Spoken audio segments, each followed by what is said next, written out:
Once again, welcome to Scouching's video room. Today, we are going to be taking a look at an American Hockey League player, and a player that many people seem to have forgotten about a little bit, in Filip Mesar of the Laval Rocket, a first-round pick of the Montreal Canadiens. He is wearing number 48 in white, which makes him this player right here. He's playing the right wing. So we're going to take a look, and if you're not familiar in this series, we take a look at one game of a player, some of the things they bring to the game, some of the things that might need to still be a room for improvement. And I'm really interested in this one because Mesar's a guy who I've always been a really big fan of. Injuries have kind of sidelined him for a little while, and he still seems to be struggling to find his path in the American Hockey League on a consistent basis. So this one's more of a curiosity, and I kind of just want to see what he brings and what he's maybe still figuring out. As a guy who was pretty highly valued at the time he was drafted and has kind of fallen by the wayside in a very deep group of prospects for the Montreal Canadiens that they've accumulated over the years. So let's take a look at Filip Mesar and see what we can find. The first thing that I'm noticing here, and this is something that was really a strength of his, is his speed and acceleration. He is able to get into space so well. So watch what happens here, right? So he's this guy, and there's three Marlies here at their offensive blue line. So the puck's coming this way.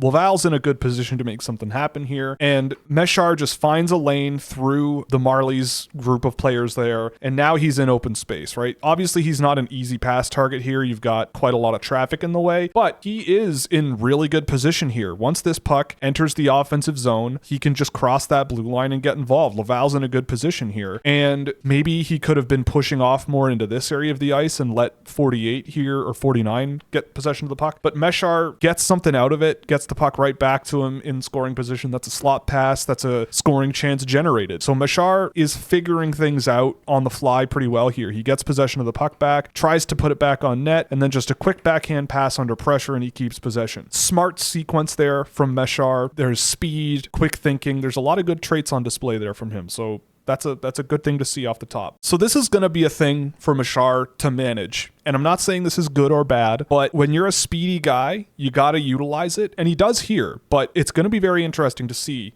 how this goes for him, because he gets closed out by Marshall Rifai here, right? He's doing exactly what he needs to do. This is his side of the ice. It's a loose puck race. You know, this guy has a better route to the puck because there's less distance for him to cover at this moment. And he just gets body positioning on Mesar, and Mesar doesn't back off from the pressure there, right? Like he's not giving up on that play. He tries to get his stick on the puck and just has a body get in the way of him. So he isn't a very big guy, and physicality is largely like the biggest hurdle for these smaller players to get over at the highest levels of hockey. So we'll see how it goes for the rest of the game, but that's a good situation where it's like in the NHL, you're going to get boxed out like that. You're going to face physical pressure like that. You're going to need to win loose puck races like that. That's why when I look at young players in those situations, why body positioning matters. How you approach the puck and how you protect the puck can make a huge difference. Again, not a huge thing. I'm thinking about what patterns there are.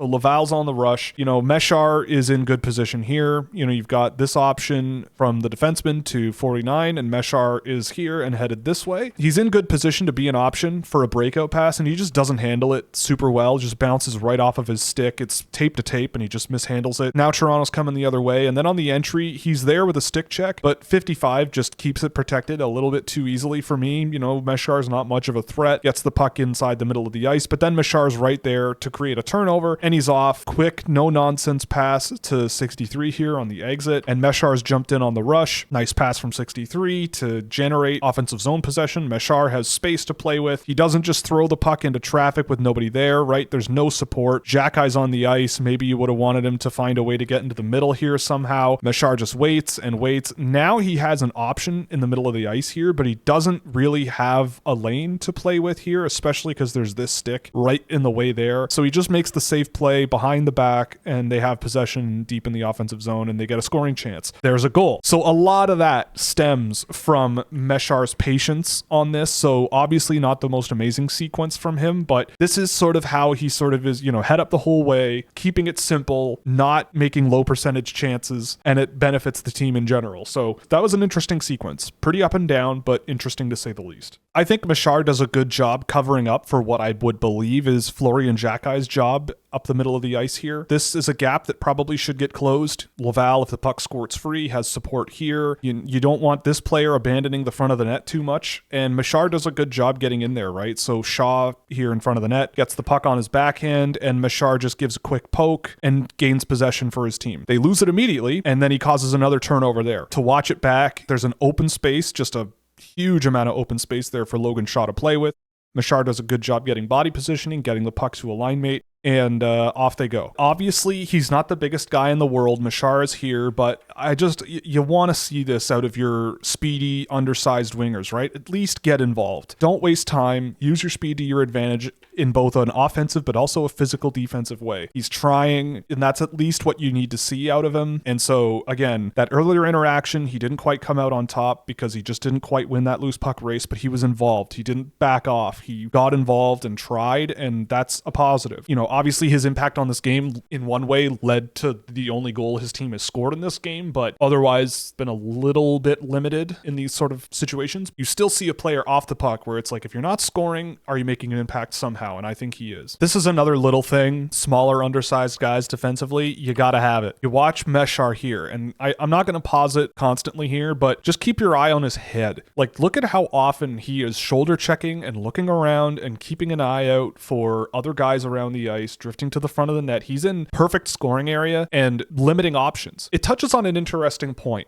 that I'm picking up on a little bit here with Mesar's game. And it's largely, when I watched him when he was younger, as far as I can recall, he was playing center, and that was at the Slovak top division, and he didn't really look out of place there. And I'm not saying he definitely should be a center, but I think that he's the type of guy where there is a role for a player like him at that position. That back check, the awareness, that quick pass to create opportunity for another player. It just seems like he is playing faster than a lot of the guys he's playing with, and just not quite getting everything to go his way. But I think that a lot of the things that he does well are pretty decently well served to playing up the middle of the ice. Maybe it's just not how Montreal sees things or how Laval sees things. I mean, his awareness and the speed of his game and how physical he has been, how intense he's been in this game, more than I expected, to me indicates maybe a better 200-foot impact guy than he's been advertised as. I love to see the attempt here, right? People always love to complain that small players aren't physical enough or whatever, but here's Mesar, definitely smaller than the guy he's pinning to the boards. Make life miserable for your opponent as much as you can. Be annoying. And it seems like he's been at least trying to do that and making life more difficult. Obviously, in the NHL, you need to be really reliable and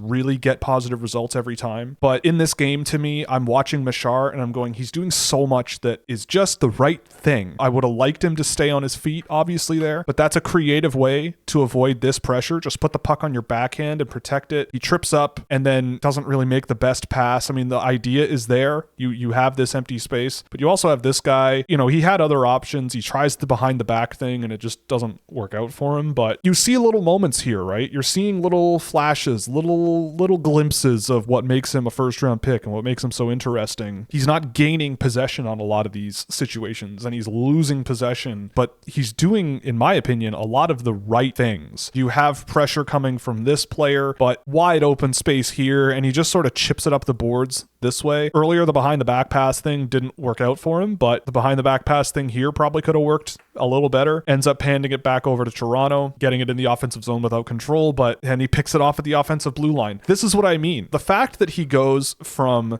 this position on the ice, standing still at 1 minute and 4 seconds left in the period, to cutting this off at the offensive blue line 6 seconds later, and then making something happen and giving it back to a line mate and getting the offensive zone from there, that's good. He's kind of in this weird meaty middle so far in this game where he's doing a lot of things really well. The results haven't necessarily always been there. He did factor in pretty importantly to their first goal of the game. Kind of with him, it's like, what is his job in the NHL going to be? Right? With him, he always kind of made me think of like maybe a third line center in the NHL with that speed and that selfless playmaking ability. But here you're kind of seeing that, yeah, the speed is there, the physicality, intensity is there. He's got some smart ideas and everything, but the execution just seems to be a little bit off. Not at the level enough where I think an NHL player needs to be. I'm not saying it's impossible. He's still pretty young. It's just very interesting to see players like this at this level doing what they're doing and getting the results they're getting. You just have to respect the hustle off of this faceoff.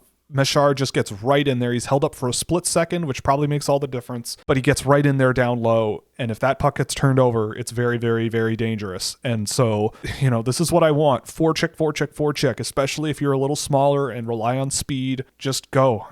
That puck gets knocked away from him, but he could have done something there. This is interesting. This has been very interesting because I've been watching Mesar for years, and unfortunately the injuries have kind of eaten up development time. And I'm not really sure what I think so far, to be honest. It's a little strange. Once again, right off the faceoff, here's Mesar. Wastes no time. Quickness, gets in, blocks that attempt. Now they have the puck in the offensive zone, but he gets pushed right off the puck. The right things are happening. His mindset is there. What he needs to be doing is there. That's a pass out, generating a potential scoring chance or a shot on net attempt, but doesn't work out. They're even a step too slow, a step behind, just enough of a gap here where he's allowing a little bit too much space. This is kind of a bit of a shortcoming for these undersized players where they physically just do not take up as much space. But then there's that. Then he does stuff like this immediately after, right? Somehow he comes away with possession of this puck and they end up with a scoring chance.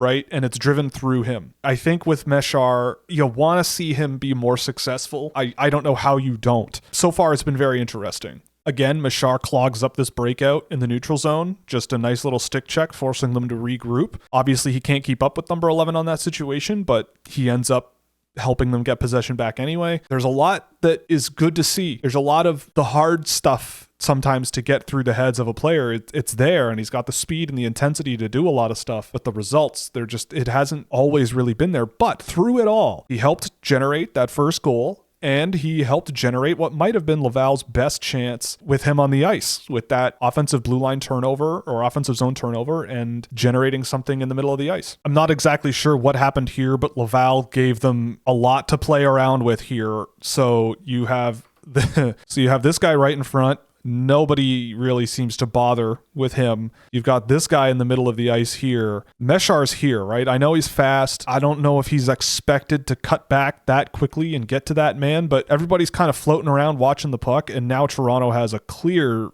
scoring chance here with a man in front for a rebound opportunity. I don't know how much you can lay that at the foot of Filip Mesar there, but structurally, a lot of the situations where plays die also seem to come off of the stick of guys that he's playing with, like Jared Davidson and Florian Xhekaj. Obviously, he's not innocent either, but the structure here with this group and everything, I feel like this is a play where you're kind of damned if you do and damned if you don't. If you're Filip Mesar, being a guy this fast and this intense, sometimes I feel like you end up trying to do a lot, and in doing so, you don't do much. Right? So Mesar is fast, and he's coming right off the bench here and attacking on the forecheck, right? This is him. He's not really much of a factor here. The puck is already gone from this player, and it's going behind him to this player, right? So they're on the rush now. Or sorry, it's not going behind him, but it's into the middle, into the neutral zone now. And so Mesar is on the back check. And I mean, Laval has numbers, right? They've got 3 guys back. There's 1, 2, 3, right? So they should be fine here with the numbers. And again, Mesar is fast. He's on the back check, but he's just a hair behind this passing lane, just left behind in the play there. Isn't a factor on the entry, but he's doing the right thing, right? He's backfilling this space, right? So he's not super worried about this guy because this guy is sort of in this lane and blocking things. And there's defensive support from number 2 there. So he's doing the right thing by preventing this option. But also, this isn't really going Laval's way either. So does he bite more this way or does he bite this way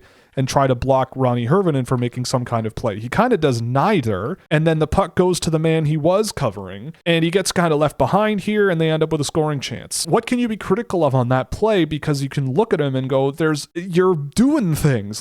I see where you're coming from with a lot of this stuff, but somehow he finds a way to be doing things right, and it doesn't go his way, and then he goes and does stuff like that, where in the offensive zone, he's the forechecking threat, right? This guy has to do something very quickly. Blocks this pass, wastes no time at all, right? Gets the pass, boom, inside to number 49. And now they have the offensive zone again. That's the 3rd or 4th time that the Laval Rocket have gained the offensive zone through Mesar's intensity, through his forechecking. It's so hard for me to be super critical of this guy and really wonder what his ceiling is, when there are things that, when you look at how this whole team has played in this game, a lot of the best moments are stemming from him and coming through him in some way. And then this is just really, really, really unfortunate, right? So Mesar, I get what you're trying to do here. He gets a pass here from the blue liner and he's in the corner. There's no hope for any sort of play here, really. This is a really tough pass to make out here. You know, you're under some pressure. You've got two guys bearing down on you. Got number 46 here also blocking a potential option. I mean, maybe you just ship it right back to your defenseman here and think quickly, especially because you're facing him, you're on your forehand, and he just skies it and it goes out of the play. I mean, 2 minutes left in a tie game in the third period. They end up killing it off, but yeah, I mean, that's a tough play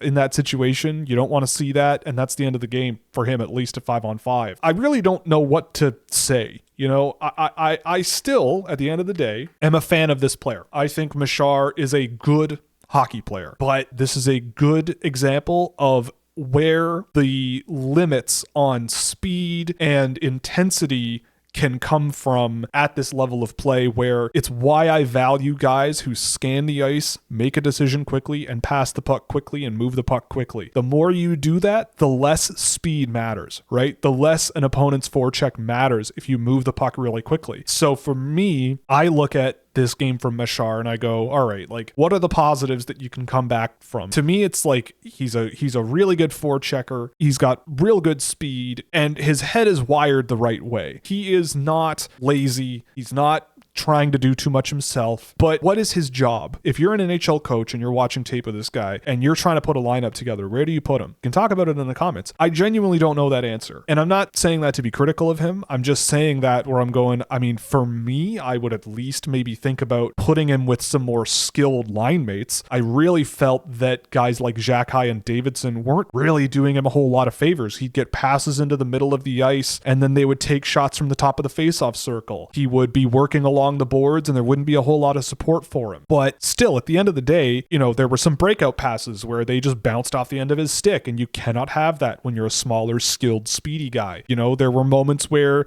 he lost physical battles where, yeah, you're involved, right? You're there, you're involved. You still don't come out with possession. And that's where people are going, that's what matters, right? So for me personally, I don't mind smaller players. And with Mesar, I did really like him in the draft, and I still do. I still believe, you know, that if I'm Laval's coach or something, I try him at center where I go, yeah, he's not the most physical guy, but we just watched a guy, Jet Luchenko, in the OHL, who is not the biggest guy, not the most physical guy, but he commands the middle of the ice so well with that speed and the mindset, right? So for Mesar, man, there's a big part of me that goes, I would rather see him be the guy that sort of commands the middle of the ice, really work on those receiving breakout passes, really work on the defenseman hitting him with those breakout passes, and see how it goes, because I don't know if him as a winger, putting him in these physical situations, trying to get him to maybe be something he's kind of not, might be a bit of a problem. A bit problematic. So I really don't know what to think, honestly. And I think there's no problem by saying, I don't know. Laval is a good team. Per game, they're the best team in their division. So I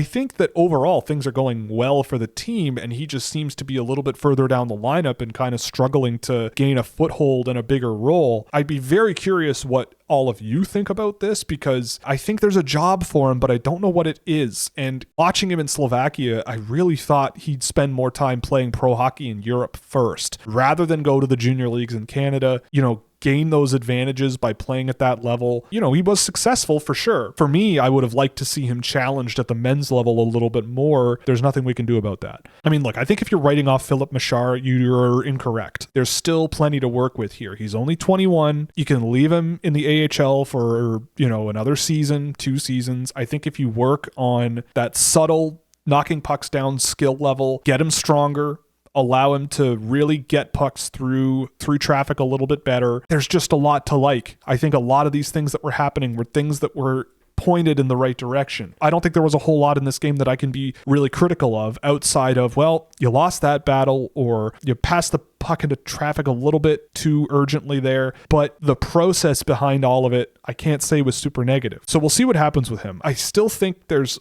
a player there of some kind. If the coach thinks there's a job for him, see what he does. Slotting him into my power ranking, I think I'm going to slot him in at 17. His closest neighbors, I liked the games of Levshinov and Chernyshov and Iginla a little more, but I did like what I saw out of him a little bit more than Catton and Seneca and Yakimchuk in those games. Obviously, the AHL is a much bigger challenge than the OHL and the WHL, but regardless, I think that when you see the forechecking ability, the amount of turnovers that Mesar generated and tried to generate, and the physical battles he was really just going full tilt into, and the defensive coverage and the little playmaking moments through traffic that we saw, it's really impressive to see at this level, and I still think there's something there. We'll see how he is next year and the year after. I think that you wait and see, and I keep supportive of him. You remain really supportive of his potential, because I think there's a lot there, and I hope you do too. So that's it for this one. Thanks very much for watching. If you liked it, you can definitely like and subscribe to the channel. Helps us out a lot, and if you really love what we do, you can go over to Scouching.ca and get a subscription, where you'll get access to all kinds of goodies like our Discord server, as well as plenty of exclusive data tables you won't find anywhere else for drafted and undrafted prospects, as well as a lot of my personally tracked data and all kinds of fun stuff you can check out over at Scouching.ca. So check that out, and thanks very much. And again, if you have any thoughts, I'd love to hear what you have to say in the comments. So fire away, and we'll see you in the next one.